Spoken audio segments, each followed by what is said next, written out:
If you're a weather enthusiast, and since you're listening to AMS on the air, I think there's a very good chance that you are, then do we have some exciting news. A global community of weather enthusiasts is waiting for you. The AMS Weather Band, a new initiative by the American Meteorological Society, is a vibrant online community of radar watchers, double rainbow hunters, teachers, learners, and everyone in between.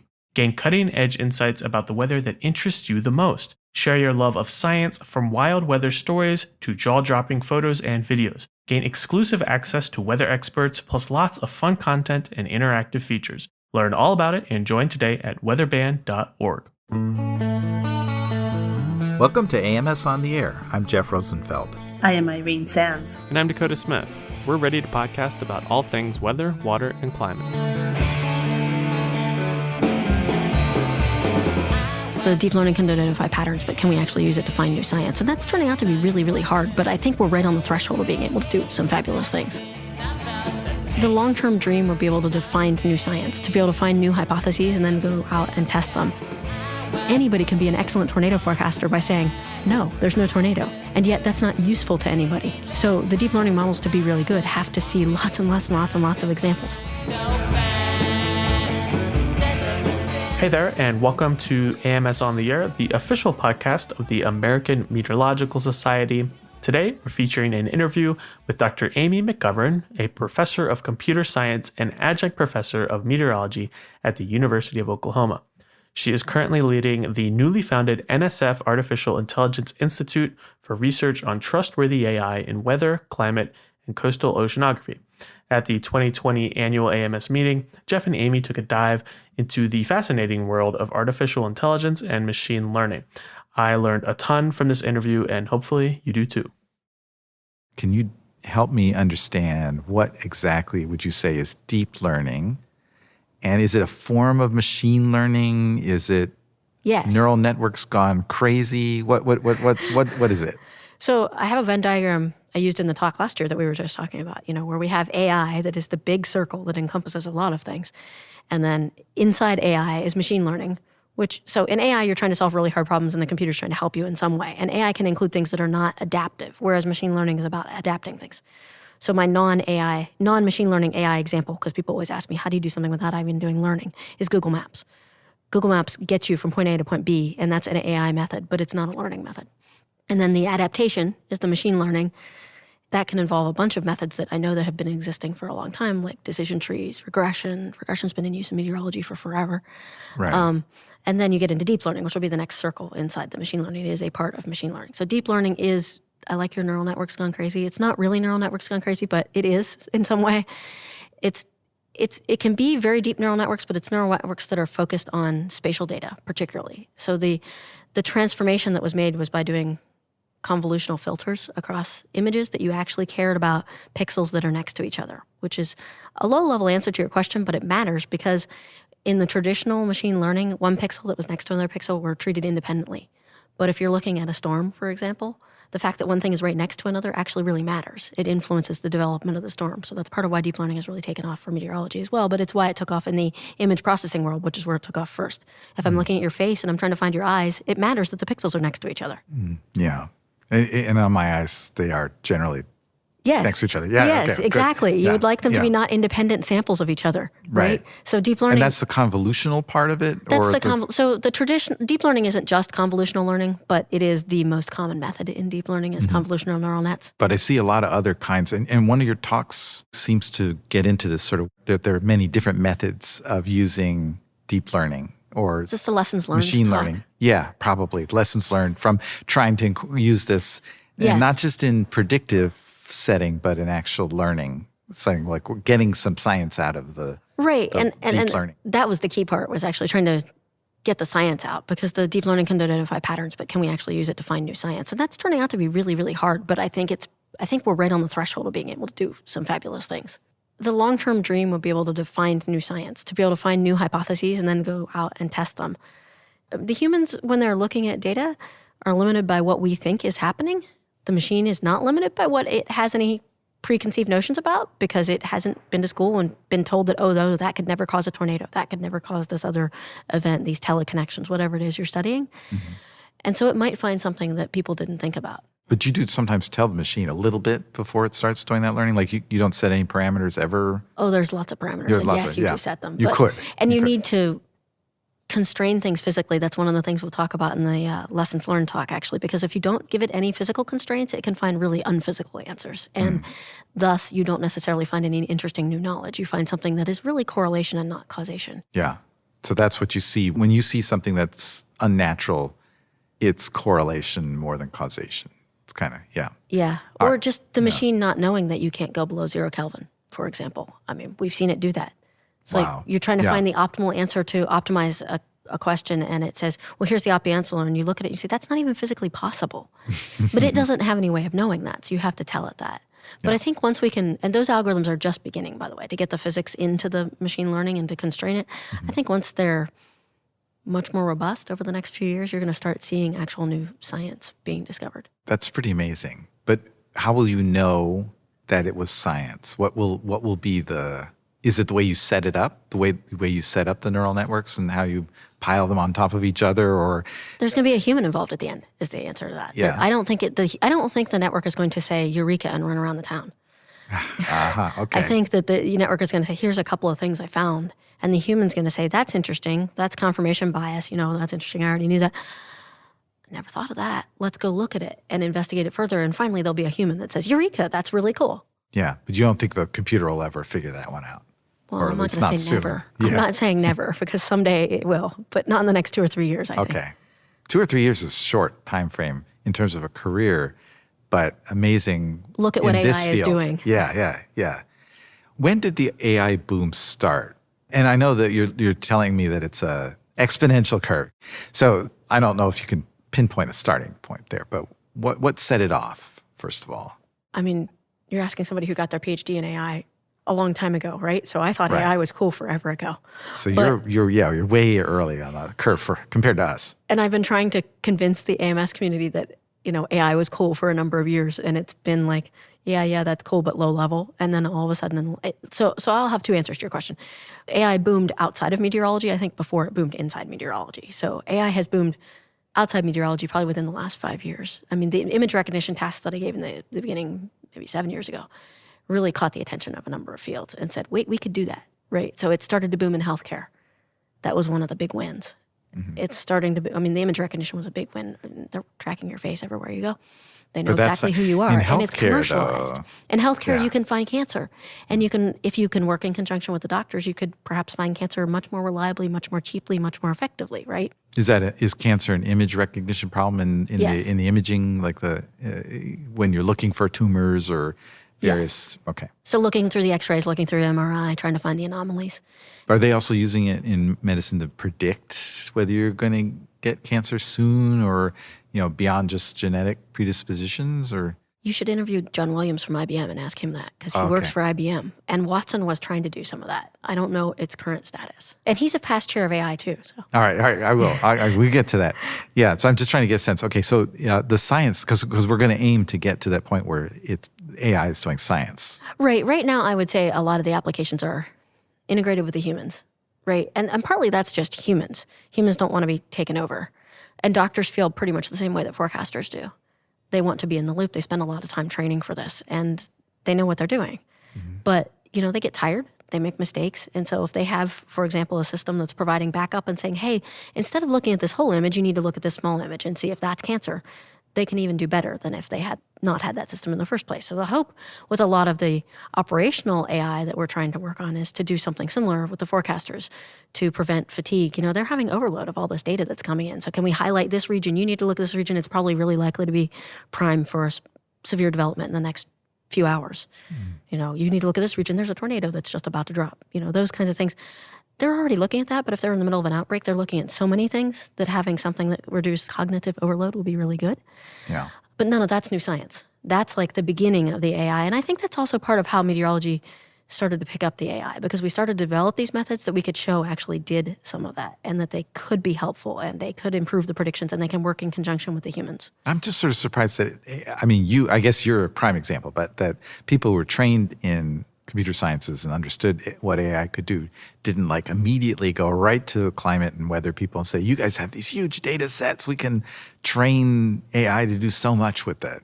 Like we're trained in our silos. Is that really? Because it seems like we're just always been a big data problem. Like if AI existed in the 1920s, they would go right to meteorology first. Agreed. But I mean, I've been doing AI a long time. Part of the other answer to your question of why things have happened recently is computer hardware has reached the point where this stuff can be done feasibly and quickly, right? So even I did AI forever ago, but stuff took forever to run.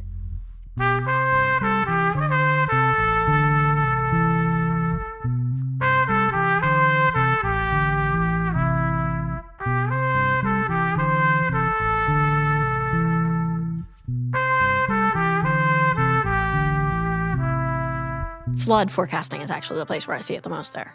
In our field, flood forecasting. Yeah. And what is the connection there? Why is it working well there as an avenue for growth? Flood forecasting. Okay, I don't do flood forecasting, but I've been reading some of the papers, and we have an invited talk at AI tomorrow, actually. It's a jointly sponsored presidential session with a whole bunch of different sessions. It's called The Enterprise, Worth More Than You Think. And we have somebody from Google talking about their flood forecasting, and he's going to talk about why. So in India, their flood forecast, that's where they're working. And in India, their flood forecasting has not been very strong. They've just been looking at really large regions and saying there's a chance of a flood. And apparently those regions can involve both sides of a mountain, where in reality, only one side of the mountain's actually at risk of the flood. So they're trying to do really detailed terrain mapping and do the forecasting of actually the flow through the terrain. And this is another thing that's enabled by the hardware, that they can actually do the detailed forecasting of how the flood's going to move around so they can actually give better warnings. And that wouldn't have been possible with, say, GIS and a little bit of clever looking around. The AI is necessary to make that happen. Because in a way, it sounds like, I think they're of course. using deep learning to do the prediction of how the flood's actually going to move around. And it makes it go a lot faster. Yes, and accurate. Accurate. Yeah. I mean, one of the places that deep learning is getting used now, and this is a pretty new field and somewhat controversial, is that trying to use deep learning to replace some of the model parameterizations, because the model parameterizations can make the models run really, really slowly. And if you can plug a neural net or a deep learning network or any other machine learning method in there and make it more accurate, but it can run in basically constant time, so really, really fast, it could tremendously increase our ability to do some of these models. The discussion I hear when I talk about this to some people is, we don't like that because it's not physical. But if you look at what the numerical models are doing in the first place, they're physical in the beginning. You derive a whole bunch of physics equations, and then when you parameterize them, you're losing a lot of the physics. And they're slow, and they're not accurate. And so if we can actually just take that parameterization and replace it with something that's really fast and a bit more accurate, then we could transform our ability to do some of these models. So there's another place that you can put the AI. Do you see this as something that's repeatable in the sense that if you run the machine learning, the deep learning, and try and come up with a good kind of substitute for parameterization, that it comes up with the same thing every time? Or does that vary with the training set, the data that goes into it? Or like, how do you control for that? 'Cause it gets a sense that with deep learning, maybe it could come up with different solutions with slightly different starting points or something. It is not, none of the neural network methods are guaranteed to find a global optimum. They're all local search. But if you're giving it enough data, I mean, depending on what you're trying to do, you're going to come very close every single time. Right? I mean, if I'm doing the image recognition tasks and I'm trying to say, here's a face, here's a mountain, here's a bird, here's a tree, if you trained on enough of all of those examples, it's going to find it no matter where it started, and no matter if you're trying to compare the model down to like comparing the double floating point numbers inside the neural network, you're not going to get the exact same answer. Does it matter? As long as you're getting a robust answer out the end, I think it's okay. Yeah. So it's repeatable, and it lends itself to science in that way. Yes. These routines. If you set them up. So how do you set them up in a way that yields answers that can be generalized and create physical insights? What kinds of things do you have to do? There are two halves to that question, and you probably don't realize it. That's probably true that I probably don't realize it. The first question you ask is to create general answers, and the second question is to be able to create physical new insights. And those are not necessarily the same answer. Well, you've learned some lessons in this way that I have no idea, so I'm curious.